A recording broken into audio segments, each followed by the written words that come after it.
The business of casinos, not all it looks to be.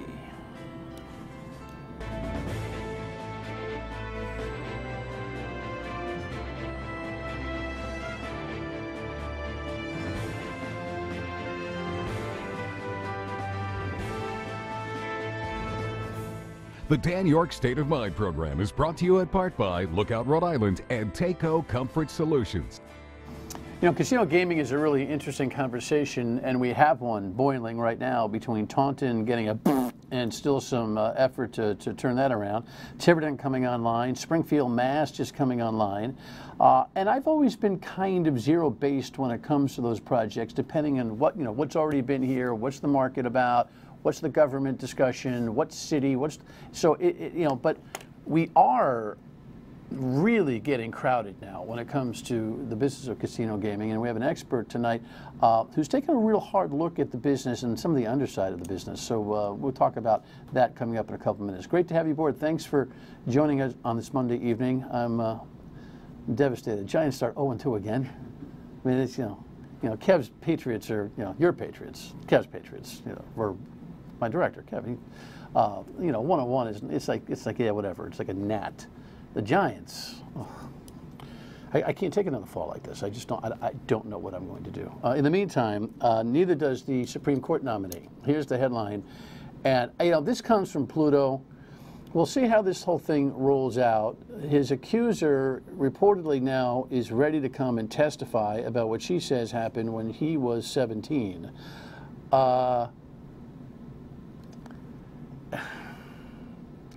We'll have to watch. We'll have to see what you do at 17.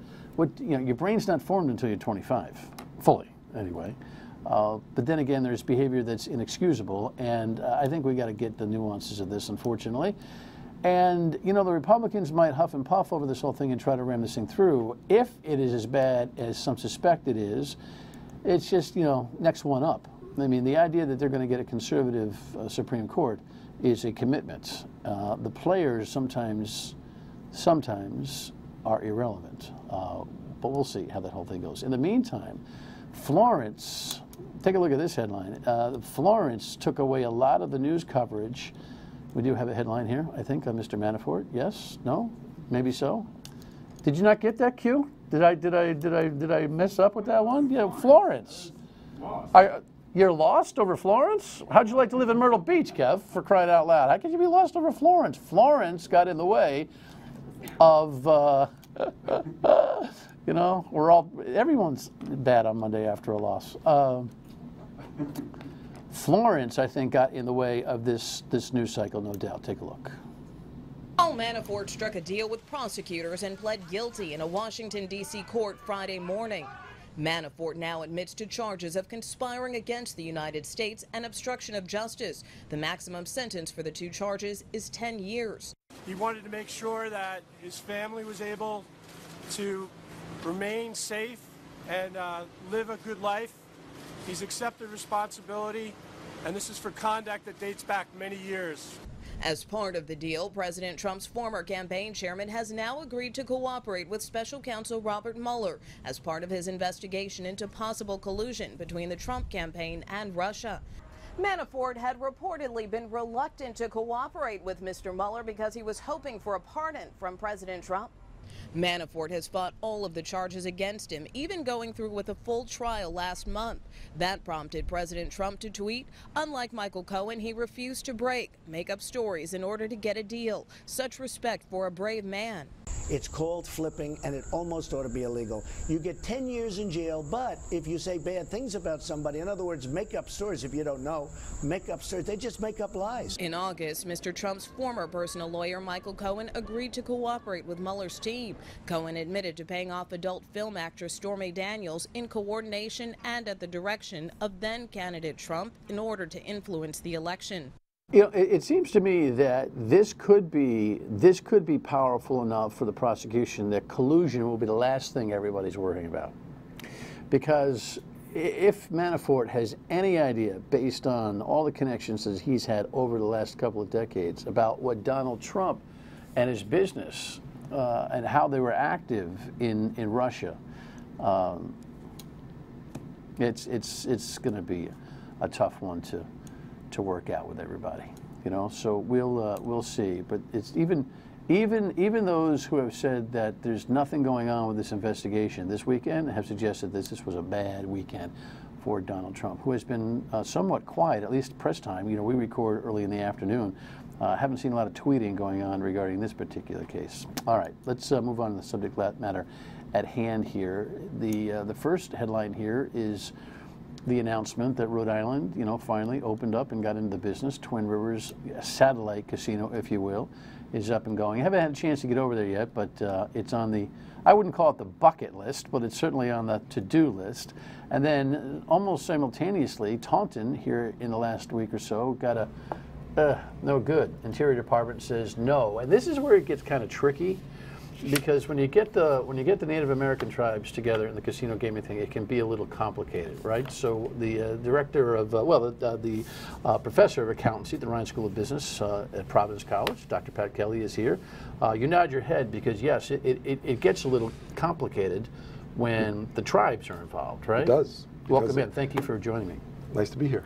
Why does it get complicated when the tribes are involved? Because once a tribe gets recognized, they are permitted, if they so choose, to develop a casino.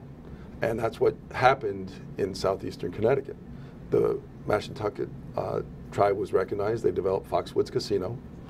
The Mohegan tribe was recognized. They developed Mohegan Sun Casino. And basically, they're permitted to develop casinos, and there's very little that the state can do about it, right, if they are so recognized. But in Taunton, there's no federal recognition. Not yet. Right. Not yet. And that's a problem. That's a problem for that tribe that wants to develop a casino, because they're not going to be able to yet. Even though they have the renderings, I think we have some pictures there of what they intend it to be. And, yes, you know, now we're going to see a little play in the Senate, it seems to me, right? That Senator Warren is going to try to make a little run at this. It'll be very interesting to see what Senators Reid and White House do in response to that, to try to protect. You know, the arguments won't necessarily be about the validation of the tribe. It'll be about market share and erosion for Rhode Island, right? Right. And really, what you have is, and the best example I can use, if you ever have seen the game of Risk, what you have is New England is the Risk board. And it's casino against casino and state against state. And the casinos are competing with each other, and the states are competing with each other, because I think in 2008, the 2008 recession changed everything with respect to casinos. Because then states said, hey, we need jobs and we need tax revenue, and casinos will bring us both. All right, you're a professor of accountancy, so you're a numbers guy, but this seems to be a little bit more entrepreneurial and freelance, the idea that you've become engaged in the casino conversation. Give me a short executive summary on why you've developed the level of expertise here. About 10 years ago, I was going to go on sabbatical, and I was living in southeastern Connecticut at the time, and I was seeing a lot of embezzlements happen for people who were addicted to gambling. And so during my sabbatical, I got one of my colleagues, Carol Hartley, an auditing professor. We wrote a paper on casino gambling and workplace fraud, and trying to alert managers to, if you've got somebody who works for you who gets addicted to gambling, they will steal from your workplace if they have the opportunity to. Including, unfortunately, the tax collector from the town that I was living in, who stole over $300,000 over a 4-year period and gambled it at Foxwoods.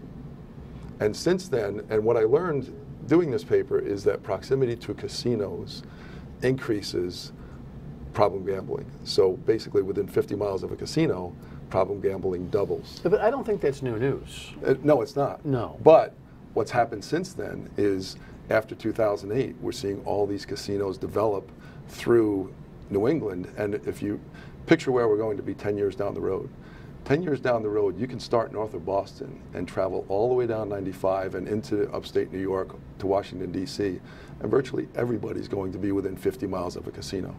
So what I've come to learn is it's really important that if states are going to permit casinos, it's really important that they support problem gambling prevention and treatment programs so that citizens know what they're getting into before terrible things happen, because I've seen far too many tragic cases of people who have gotten addicted to gambling and their lives have just gone completely off the rails in a very negative way. All right, we'll come back. It's kind of funny. It's almost, even though the professor has some relatively new data and research, it really feels like an old song.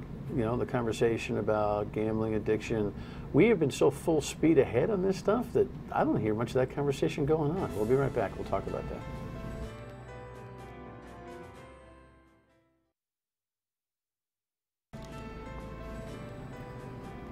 I don't need to remind you that we do have a new gaming facility here in Rhode Island.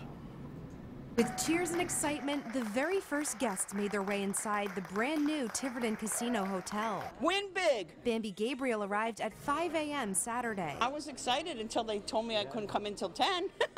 Instead of me driving all the way home, I just sat in the parking lot and put all my lucky jewelry on. She was one of the first to try out the 1,000 slot machines, 32 table games, and more. It's going to bring a lot of jobs, a lot of revenue into the town of Tiverton. I think it's great. Instead of going to Lincoln, Rhode Island, I come over to bridge 10, 12 minutes, I'm here. A new business that many expect will help existing establishments. I think it'll be good for everyone. Renee Blake is a lifelong Tiverton resident and the manager at Country Kitchen. I think it will do wonders for the business here. There is no breakfast going into the casino, so we're literally across the street. So I think that will do wonders for us. I think it'll help. I mean, with the taxes and everything, I think it's going to benefit the town. While some were concerned about a potential increase in crime and traffic that the new casino could bring, the general opinion on opening day was positive. Well, it might be a little bit of a traffic problem because I think this roundabout's a little bit too small. But other than that, no, I think it's great. I think it's real good, yes. How long did it take her to get all those pieces of jewelry on? Is that a put one on, rest, put one on, rest? Oh my goodness. Look, I'm no prude when it comes to casino gaming. Are you, by the way? No. You don't have a philosophical problem with it, right? But you have studied the idea that you kind of sniffed out these embezzlement stories and then did some research on that kind of embezzlement. It's a big-time crime. Yes, yes. Driven by greed or need, it seems to me.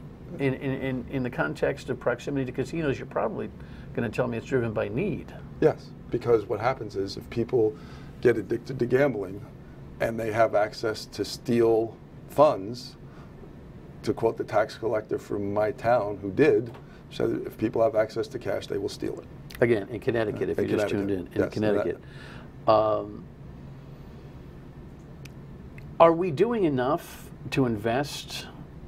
And is it our responsibility to invest as taxpayers and/or to demand that these operations increase their budgets to offer the what? The psychoanalysis that people need when they get jammed up? The states permit casinos to operate within their borders. I think it's up to the states to ensure that they're helping to protect their citizens who might otherwise end up in a bad situation in a casino. And so states have different budgets that states are certainly recognizing the revenue from the casinos. Rhode Island's third largest source of revenue comes from its casinos. Well, it's the largest non-tax source of revenue. Yeah. And so what's kind of interesting, and again, there's so many twists and turns to what's happened here in New England. Rhode Island gets more taxable revenue from its two smaller casinos than Connecticut does from its two mammoth casinos. And so Connecticut ends up spending about more than 15 times the amount on problem gambling prevention and treatment programs than does Rhode Island. And that's a problem. Well, do we have, along that line, do we have a prorated, imbalanced problem community? No. Gambling community? Well, with the incidence of more casinos, I think the potential is there for more problems. And especially when you start to look at, and this is where the casino landscape in New England has changed. 20 years ago, there were two casinos in southeastern Connecticut, and they were designed to be destination resort casinos where people would go there, Stay and then there. they would stay there for a little while, do whatever they wanted to do in southeastern Connecticut, go to the aquarium, go to the seaport, and then they go home. Now and you heard it on the video, somebody, hey, I'm 10 minutes away from the casino. Well, if that person ends up there every week and does not control potentially what their gambling habits are, that person can end up in a challenging situation like many people have. Yeah, it really is incredible. In the last segment, you're talking about how now it's, you know, there's a 50-mile radius that everywhere you look, you're going to be able to say, hey, let's go to the casino. It used to be you'd go somewhere and say, hey, by the way, they have a casino. Right. Oh my gosh, well, let's check it out. Now it's like, who doesn't have a casino within an hour? In Springfield, the new one just opened up. That's my old stomping grounds, and I'm devastated. I mean, look, I'm going to stop by. Will I play any blackjack? I don't know. I find myself, you know what? In the old days, I don't know if there's a study on this. When you don't make any money, when I was younger, when I didn't make any money, I gambled. You know, and all of a sudden, the weight of responsibility of earning a living, having kids, family, blah, blah, blah, blah, blah. You know, I can walk through a casino now and observe and enjoy the atmosphere and say, you know, $25 a hand, are you kidding me? You know, I still like to play the horses every once in a while, but, you know, that's also tempered by understanding the value of dough. Do you have any? Have you ever done any research on that?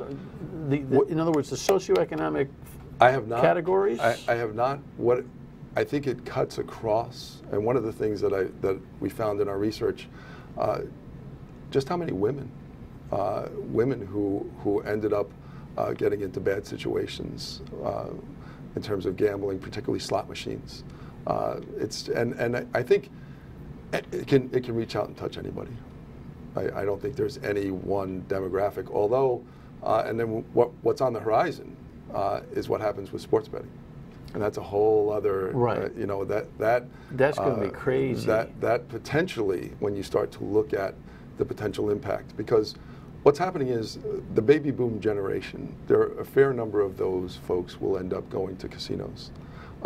What's on the horizon, which I get very concerned about, are the next generation of video terminals in casinos for attracting millennials are going to look like a lot like video games.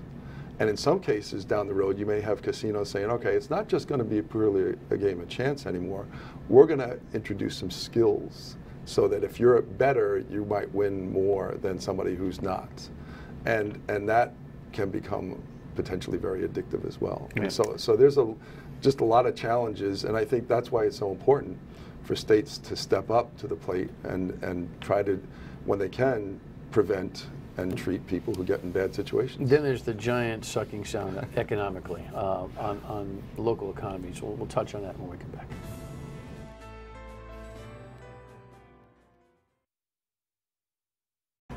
So, you know, we've got a lot of issues when it comes to casino gaming, and I think, Professor, this is the one that people just don't want to seem to pay attention to, and that is the economics of this thing, the giant sucking sound. I think that casino gaming, when it's introduced every 50 miles, has on just the general discretionary income that people have. I mean, it's not like people's discretionary income doesn't grow because a casino comes into place. They just trade places where they're going to put it. This one in Springfield, you know, long story short, when I was up there as a broadcaster for a long time, I argued against it because I thought it would just suck the living life out of the city. I'm imagining in a year or so it's going to suck the living life out of the city. Although everyone's all excited because it's crowded. You know, people are coming in, and you know, there's one restaurant right there that probably will benefit because they're holding out. But my point is that it's trading dollars. Well, and the other twist to this, and that's why it's kind of interesting to follow, is the Foxwoods and Mohegan Sun casinos may combine to put a casino north of Hartford to compete with the MGM casino in Springfield. And MGM's trying to make sure that that doesn't happen. They'll do whatever they can to make sure it doesn't happen, because one of the things they're hoping to attract are the folks from Hartford to go right up the highway to MGM. If they end up that's one market. Western Mass and the Hartford area are one market. Sure. And but back to my point about states against states and casinos against casinos. And if those two, if Foxwoods and Mohegan Sun have their way, they will have another casino, smaller casino, probably up north of Hartford, to try to keep the people in Connecticut, which is just presents another challenge. Well, listen, capitalists would suggest that market conditions will dictate whether this business succeeds or not. I guess you feel the same way. What's going to happen is, back to the destination resort casino, you've got a couple in southeastern Connecticut. They're still there. They're a lot smaller than they were 10 years ago. What's going to go up in Boston? It's going to be greater than $1 billion facility. There's going to be people, all right, we're going to Boston, maybe we'll go over to the casino. But in terms of, and even the casinos say they're catering to convenience gamblers. Well, how many convenience gamblers do you have in New England who are going to regularly go to provide enough support for those casinos? And we'll see how it plays out. But they're not idiots, so they must see research that says that they can do that. Yes. But it's not perfect. And I'll give you a quick example. Back in 2008, as we headed into the recession, both Foxwoods and Mohegan Sun had building projects. Foxwoods opened the MGM Tower right as we headed into the recession. Mohegan Sun was able to stop their building project before it really was close to completion. And so now, for both casinos, you've seen layoffs of thousands of people who used to work there as those folks have cut back. So it is possible to have overbuilding in casinos, and that's what you see in Atlantic City. Pennsylvania folks are staying home to gamble in casinos in Pennsylvania, so you've ended up in 1 year, you had 4 of the large casinos in Atlantic City closed. So it is possible to see cutbacks in casinos. Well, I don't know, but I guess the major theme here is, I'm guessing you're telling me that even the state of Rhode Island, with the growth of Tiverton now, needs to invest more in problem gambling, behavioral problems. Yes, they do. But you don't have any strong data yet to suggest that we have a prorated bigger problem at other places. Not yet. No. Is that something you're working on? Yes. Yeah. Is that to be determined? Yes. For the rest of my academic career, I could be writing about casinos. I do some other things, but this is one that is just to see the way that the states have operated, just to try to get every dollar that they can, not really considered some of the issues in terms of saturation. One of the things that Massachusetts has done that I like, they've at least had the local communities approve the casinos. They've had arrangements where local communities have benefited from them, and so that's an end. Massachusetts got some baseline data originally to check, okay, here's how many problem gamblers we have. All right, we'll follow up as your research continues. Appreciate your thoughts. Thanks very much. Final word, we've got an interesting show tomorrow, I promise you. Stay with us. It's actually a little bit of a breath of fresh air, not having to talk about Rhode Island politics for a day. And again, I just want to remind you, I'm not anti-casino by any stretch, but I do think there are some costs to doing business that way and some ramifications that everybody, not just the state of Rhode Island, just seems to want to ignore as if it doesn't exist. And, I just can't imagine, with the saturation that is about to come here, what the economy is going to look like around these casinos. We'll see. In the meantime, tomorrow night, the Reverend Donald Anderson is now the Reverend Donnie Anderson. Pretty compelling human story. And she will be here tomorrow night. See you on the radio at 3 on WPRO. Thanks for watching. Good night.